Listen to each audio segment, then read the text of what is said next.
Well, I want to make another recording here. I thought I got a whole list of things I want to talk to. I uh, I want to tell you one. When I say when I say that I know you folks getting tired would think I'm crazy as the devil, and I probably am. I don't know, but I'm gonna say what I want to say. If whatever happens, or whoever believes it, who don't, I don't care. I'm gonna put it down. It's one of those things. I remember when I was working for IBM. It was one Christmas day, you know, and IBM dispatchers called me and told me that the big boss, I mean the head man of the place, was down in Greenville, Texas, and there was a machine down there, and it was a special type of machine. And see, when you worked for that IBM back when I did years ago, you didn't have to work on a machine you wasn't trained on, because they sent you to school. If they wanted you to work on a machine, they sent you to school. They sent you to school on it. But this was Christmas Day, and this was a machine that I never had even heard of before, you know. But anyway, they called me at home. I happened to be at home. They called me at home. I think they called me. The main reason they called me was just one moment.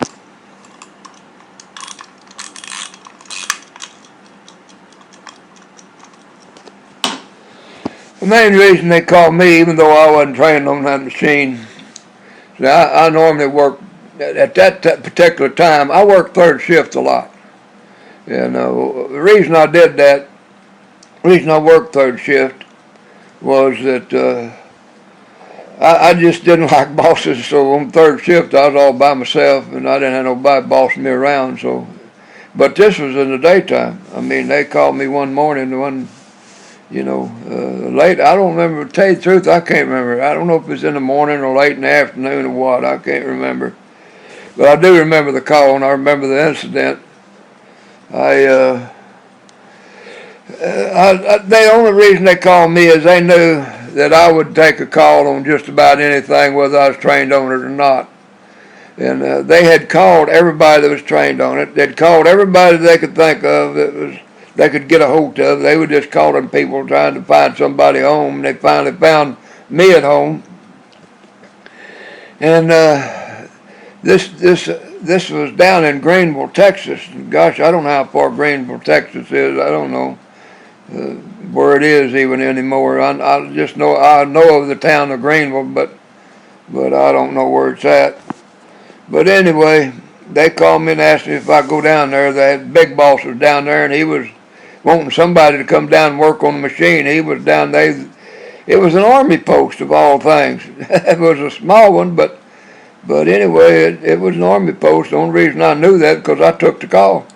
Of course, I was one of those types. They knew I'd take the call when they called me, because I'd go anywhere. You know, it didn't make no difference to me what kind of machine was. Hell, I wasn't worth a damn on any of them anyway, even the ones I was trained on. You know, I just no country boy plunking along like old Clem the Devil Hopper. Do. You know. Oh, Lord have mercy. I mean, when I say God smiles on me, He took care of folks like me, you know. Anyway, I took the call, and I drove down there, you know. And I found the place. It was, I'd never been to Greenville before in my life, you know. But I went, well, it was a small town. You know, I guess it wasn't too hard to find it. I asked a few questions. I don't remember how I got to the place, but I asked a few questions, I guess. I don't know. Anyway, I remember getting to the place and walked in. Now, this machine had been down. My God, I don't know. It had been down a day and a half, I think, and they just couldn't find nobody to go down there to work on that thing. And that's how the big boss got involved in it. These army people were calling.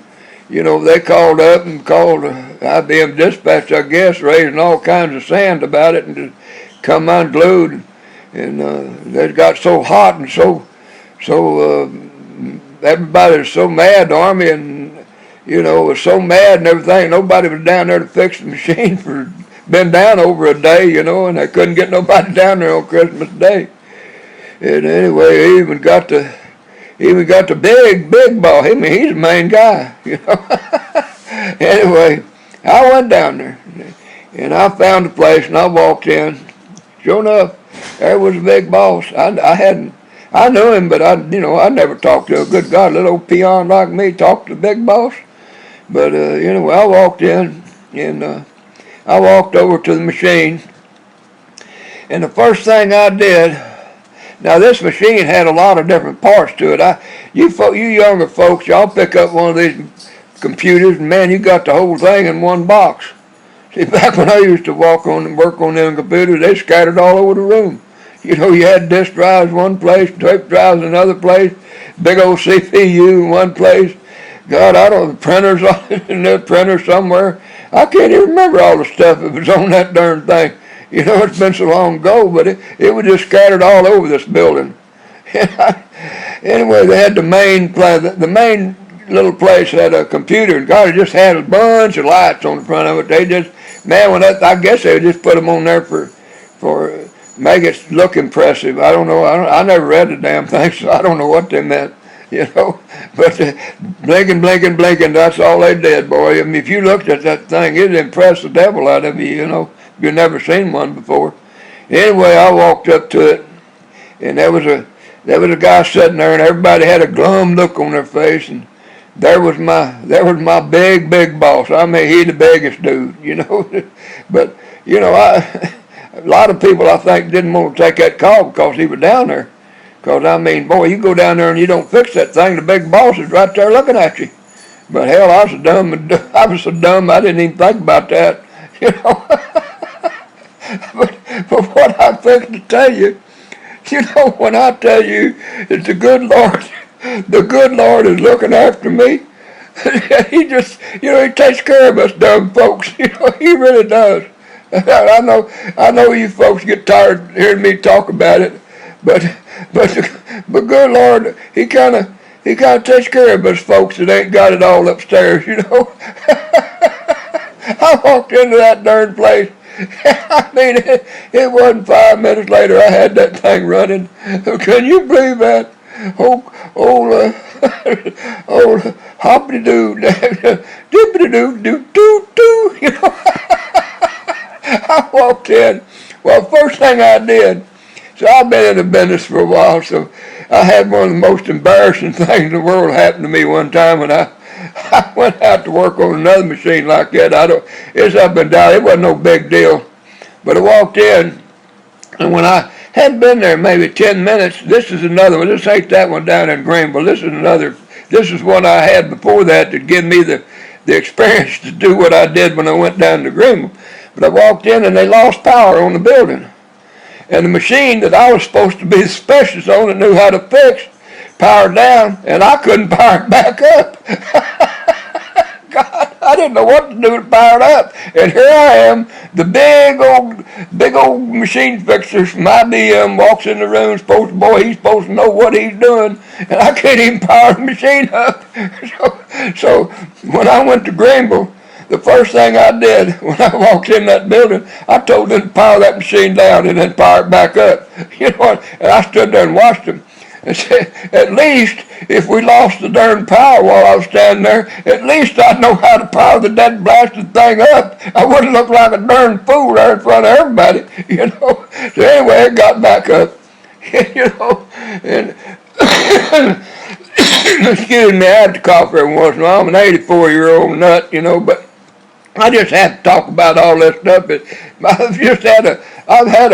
I've had a ride like you ain't gonna believe in this life. God, it's been great. But anyway, I'm standing there. Now here I am. I'm just a lowly little machine fixer, you know. And there's the biggest boss that I got in Dallas standing right there. And here's the Army general or whatever the devil he was. I don't know what he was. He might have been a lieutenant. Hell, I don't know. It might have been a 4-star general for all I know, you know. But anyway, I asked them to power it up, and they said, okay, start up, let's see what it does. And they powered it up, and Well, you ain't gonna believe the size of the disk drives that used to be on these systems. I can't explain it to you, man. I'm telling you, they was about at least 6 foot tall, and about 4 foot across, and they'd be about 8 foot long. Great big old disk, and they had hydraulic. They had hydraulic units that there would be about 10 or 12 discs stacked, and they would be about 3 foot in diameter. And this big old arm there was hydraulically pushed and pulled, you know, and this old thing went jerked out in there trying to find the head that it was looking for to read the stuff off that track. And when it went out, then it's done what we call in the business a re-zero. It goes out and it goes, it comes back to the starting place, and it just stopped. Well, I'd had enough experience with those things. I wasn't trained on that thing, but I knew for a fact that it was supposed to try that 10 times. You don't try to read that track just one time.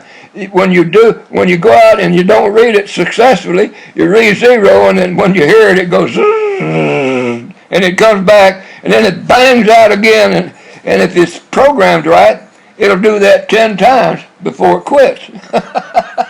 But anyway, I saw that, and I noticed right off. See, I wasn't no program man. Long before, at one time when I first started working on computers, I did software and hardware. But then it got to where it was too complicated for a guy to know both, or at least that's what they thought. So they split it up, and they had software people, and then they had hardware guys. Us guys that fixed the actual problems on the machine, and then they had guys that did the software stuff. But I knew that was wrong. I knew that was a software problem. So I told the big army guy there, whatever he was, I told him, I said, "Do you have a software man here?" And he said he didn't talk to me. They don't talk to folks like me. He turned around and talked to somebody there, and here comes some dude over there. And I talked to this dude. I told him, I said, "Hey, can you fix that where that thing don't just try to read that track once? Can you make it read it about 10 times before it stops and gives up?" He said, "Sure." It didn't take him, I don't know, less than 5 minutes to do that. He sat down at the computer and did all this, whatever his thing is there. And then they started back up. Oh, Lord have mercy. This disk drive, the computer, the program started back up. And sure as the world, boy, that old disk drive would go out there, and every once in a while it'd read zero, and it would come back to starting place. But then it would go out again and try to read that track the second time. Sometimes it'd even do it twice, but the program was running. And I knew, I turned and I didn't talk to the big wheel. I talked to the program that was sitting there, because I didn't have nothing to say. That general or whatever he was, hell, he might have been a lieutenant, but he had on an Army uniform, and he looked pretty impressive. So he might have been some kind of big wheel, I don't know. But nonetheless, I knew exactly what the answer was going to be to the question that I asked that guy. I asked him, I said, "Well, that takes care of your software problem." And the machine was running, by the way. It was going like everything in the room. Boy, tape drives were going, and printer was printing like the devil, and this big old disk thing, it was just shaking the floor. It was, everything was moving. And I asked this kid that was sitting there, he's supposed to be the operator, I guess. I told him, I said, "Well," I said, "you want to stop this thing, and I'll try to fix said, we got the software problem fixed. Now you want me to fix the hardware problem?" Oh my God. I knew exactly what was going to happen, and it did. The old Army dude, I don't know what he was, the general, whatever he was, boy, he jumped in and, no, we're going to schedule that this weekend. Said, "We're going to run this program. We've been trying to get this program." Oh, he started telling me like I give a darn one way or the other. "I've been trying to run this program for a day and a half here. We're going to get this done. We'll schedule that." Oh, Lord. The only reason I'm telling you this, things like that, in my life. I mean, I know you don't understand the situation. Here I am working on the machine. I ain't never even seen before, didn't know what the heck it was supposed to do, I fixed it in about 5-10 minutes after I got there. Well, actually, I didn't fix it, but I got it running so they could get their job out, And then the big boss, after I did that, me and the old big boss, we walked back there. They always have a CE room in them places where they have all them machines where we keep our books and logics manuals and our oscilloscope and all our tools and things back there that we don't carry around with us. But then we went back there and talked for about 30 minutes or an hour, trying to make sure that the machine was going to continue to run and everything. But that the good Lord done that for me, because I heard later that big boss told somebody about a day or two after that he thought maybe I was probably one of the best CEs. The CE was a engineer. That's what they called us in the thing. They called us CEs. He told somebody he thought maybe I might be the best CE he had in office. Yeah, I got to quit this thing.